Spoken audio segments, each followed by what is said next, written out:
கழுதை வளர்ப்பேன், நீ சிரிப்ப. அறிவார்ந்த சமூகம் தேட வேண்டும் உலகத்தில் பொருளாதாரம் எங்கிருக்கின்ற. உன்னால் நம்ப முடிகிறதா? கழுதைப்பால் 1 லிட்டர் 5000 ரூபாய். உலகிலே அழகு பொருள்களை செய்கிற அத்தனையும் கழுதைப்பால் தான் செய்கிறான். அறிவார்ந்த தம்பி தங்கைகள் தேடுங்கள். கத்திக் கொண்டிருக்கிற நான் வைத்தியமா, கவனிக்காமல் செல்கிற நீங்கள் வைத்தியமா என்று பாருங்கள். கேரளாவிலே ஒரு மகன் கழுதை எரு ராட்டி விலை உயர்ந்த விலைக்கு வாங்கிட்டு போறான். கழுதை மூத்திரத்தை வாங்கிட்டு போறான். படம் போட்டு காட்டுற இந்த வாரம் கேரளாவில் இருக்குன்னு நீ சிரிப்ப. திருச்சியில வளர்க்குறான் ஒருத்தர். கழுத மூத்திரம் கொள்ள விலைக்கு போகுது.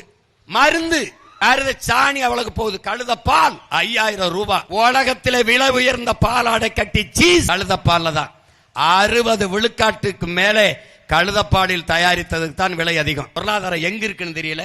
டாஸ்மார்க் கடையில போய் மண்டிட்டு கிடக்குற, உன்னைய குடிக்க வச்சு கொன்னுகிட்டு இருக்கு. தாலிக்கு தங்கம் தாரா, குடிக்க வச்ச அந்த தாலியை 4 மாசத்துல அறுக்கிறான். இது ஒரு ஆட்சி முறை.